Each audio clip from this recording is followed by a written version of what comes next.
Say goodbye to your credit card rewards. Greedy corporate mega stores, led by Walmart and Target, are pushing for a law in Congress to take away your hard-earned cash back and travel points to line their pockets. The Durbin-Marshall credit card bill would enact harmful credit card routing mandates that would end credit card rewards as we know it. If you love your credit card rewards, tell your lawmakers, hands off my rewards. Tell them to oppose the Durbin-Marshall credit card bill.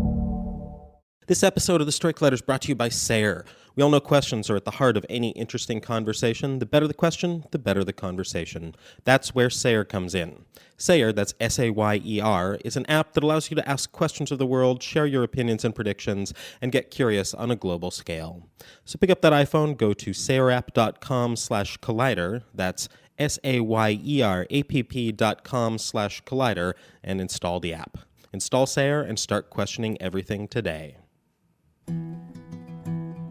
A science story, huh? These NYU scientists, I felt right. I was so And I just thought, well, I figured it out. it was that golden moment. Because science was on my side.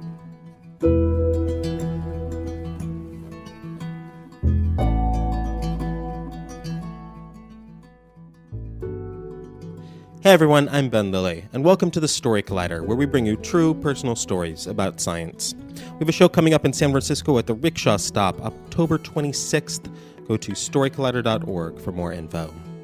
This week's story is from Adriana Salerno. It was recorded in July 2015 at One Longfellow Square in Portland, Maine.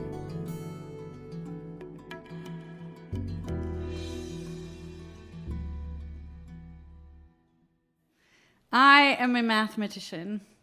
That does not mean that I see equations floating when I stir milk into my coffee. Although that's what popular media would like you to believe. If you've seen A Beautiful Mind, there's lots of equations floating in the air. We don't see that. What that means is that I work on solving math problems. That is part of my job. Okay, so stuff that maybe not everyone really likes to spend time on, but that's my job. And but last year, about exactly a year ago, I found myself working on a slightly different kind of problem. I had just gotten back from some conference travel last summer, and so I had all this free time, and I said, okay, I'll work on my research problem. Again, one of these math problems that I work on. And I would get up and say, okay, I'm going to work on my problem after breakfast. I would have breakfast while watching Netflix, of course. And then suddenly it was lunchtime. And so I would say, well, I don't want to waste too much time on cooking because I have to work on that math problem. And I would call the pizza place. I would order pizza. I would eat my lunch, again, watching Netflix. Suddenly, it was dark. And I had some leftover pizza, so I would just eat that. And then I hadn't showered, but I'm like, nobody dies from not showering for a day. So I said, well, tomorrow I'll work on my math problem. Tomorrow I'll take a shower. You're laughing, but this went on for at least 7 days. I would get out of bed. I was like, today I'm really going to do this. And then I would do nothing. And after 7 days, I had done no research. I was kind of smelly. And I was on a first-name basis with the pizza guy. So, this is a moment where you start thinking, like, maybe there's something else going on. And you have probably all diagnosed me at this moment, maybe not. But it took me a while to realize what was happening with me. And I should say maybe part of it is what makes me good at math, or the kind of work that I do made me very bad at recognizing this other problem that I needed to be working on. So I'll tell you a little bit about my work. I promise you won't learn anything. So I am a mathematician, but I particularly work in number theory. This is a very old area of math, goes all the way back to the Greeks. It really just is trying to understand properties of numbers. It sounds very simple, but it's been around for a long time, and the problems can be very, very complicated. It's kind of exciting to work on something that's that old, but at the same time, it can be really daunting. Okay, maybe you'll learn a little bit. So one famous example is Fermat's last theorem. Maybe you've heard this. This was famously solved in like 1994. It had been written in a piece of paper by Fermat 350 years before. Okay, so what I'm trying to get at is when you start working in a problem in math, and maybe even more in number theory, you don't know if it's going to take you a month or a year or the whole mathematical community 400 years or something to solve, right? You don't know. And so that makes me feel pretty small and really, kind of frustrated sometimes. It can make you feel really awesome when you solve something. But it also makes you really sort of like stubbornly persistent. You have to work through things. And so that's kind of how I felt that week. I was like, I just need to I just need to solve this problem by myself. I'm going to do this. And of course, the problem I had was not a math problem that week, right? And at the end of that week, Robin Williams committed suicide. And I cried for days, and I did not know why. I didn't know this guy. He was probably a very nice guy. I have no idea. But I was crying like I lost a friend or a family member, And I started reading, people started posting a lot of stuff about depression and about suicide. And I started reading a lot. Every article someone posted, I would read, and then I would cry, and then I would read some more. And I realized I was doing research on a new problem, right? The problem was my depression. I was like, okay, I am a depressed mathematician. And so, but I approached this very scientifically, right? And so I started doing this research. And then I realized this had probably been going on for a long time. And because I could remember like sort of the previous maybe even 2 years where, the reason it took me so long was that, I can still do work, I can still do all the things that I'm supposed to do, but I had no energy and no time for anything else. It's just one of those things where you're like functioning well when doing all the things that you're supposed to be doing, right? But then all the extra things you just stop doing, like cooking your own food, so you order pizza, or, showering every day, or talking to your parents. So I realized this reminded me of when I was in college and I did a lot of high altitude, I didn't do a lot of it, but I did some high altitude mountain climbing. And there was this one peak that we climbed that was like 18,000 feet. So that's a lot, and at some point you start feeling the altitude. And I remember this strategy that I had when I was at that altitude where I was like, okay, you just need to take 2 steps and then you can pause and breathe. Okay, just like take a pause and then 2 steps and then just breathe. And then 2 steps and then just breathe. And then I realized this is exactly the kind of depression that I was feeling, where you're doing things, but you just don't have enough oxygen. Right? And so you can do all the things that you are supposed to do, but it takes so much effort, right? And then I think that week leading up to Robin Williams' suicide was basically like me getting altitude sickness. Like it was finally, it got to be too much.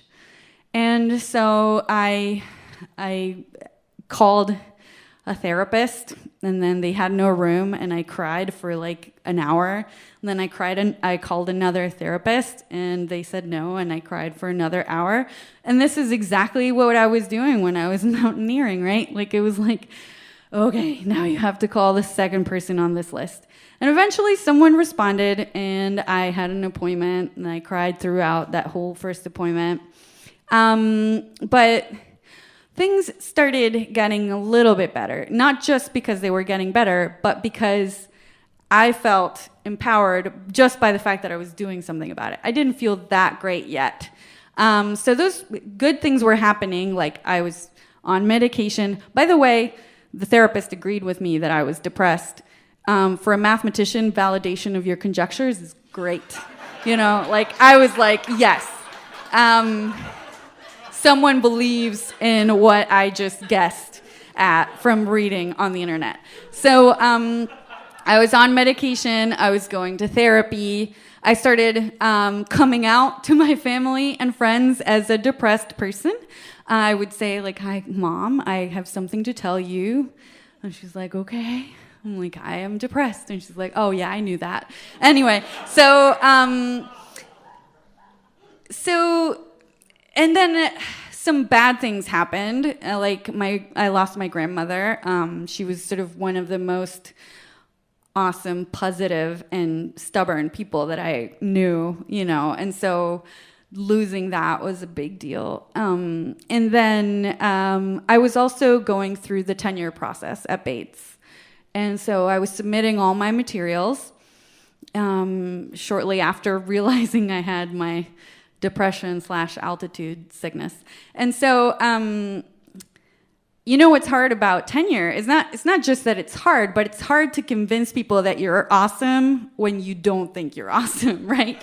Like you're like, you should keep me because I'm great. And then you feel like a total liar, right? Like you're just like, yeah, all you're thinking about is all the research you didn't do because you were depressed. And then all the stuff that all the teaching you didn't do as great as you could because you weren't like totally in it, And so it was hard turning in those materials. It didn't feel rewarding.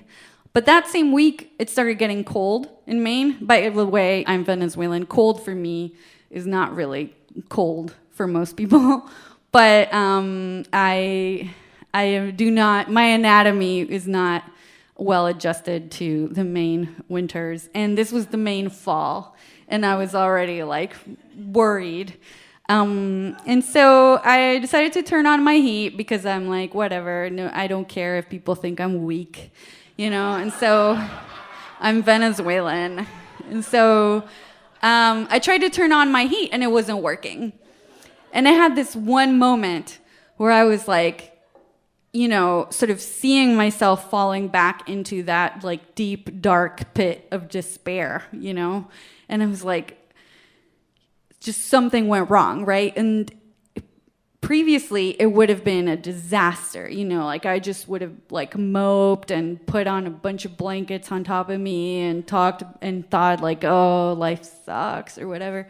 But in 1 second, I was I just shook it off and I said, okay, I can do this. I'm smart, maybe. And I read the side of the thing, the heater, and I was like, okay, I diagnosed its problem. I fixed it, and then the heat worked, and I have never been so proud of myself. But it wasn't just because I fixed the stupid heater.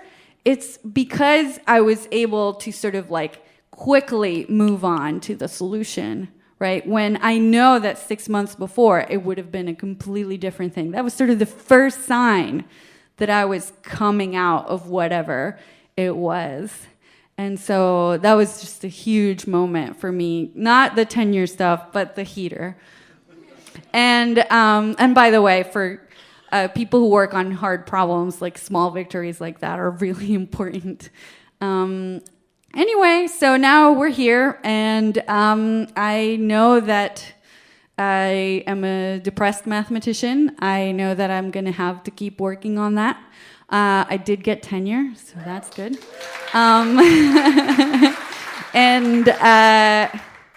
And surprisingly, when you're less depressed, you're better at working on the hard math problems. So I actually solved some of those things too.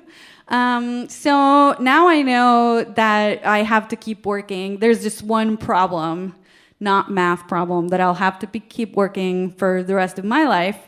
And that is how to become a happy, depressed mathematician.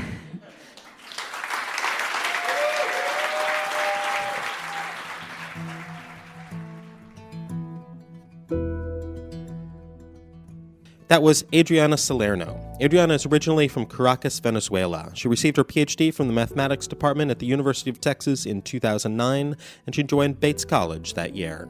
Her research interests are number theory and arithmetic geometry, and she's also interested in communicating mathematics to the general public.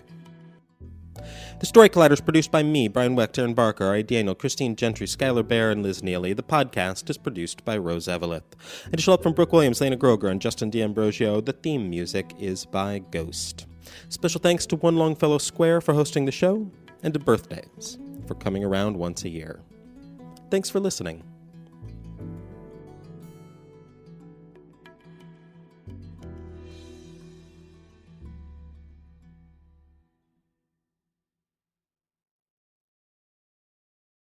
Hey, have you ever used Cheapo Air? For years, and I really like it.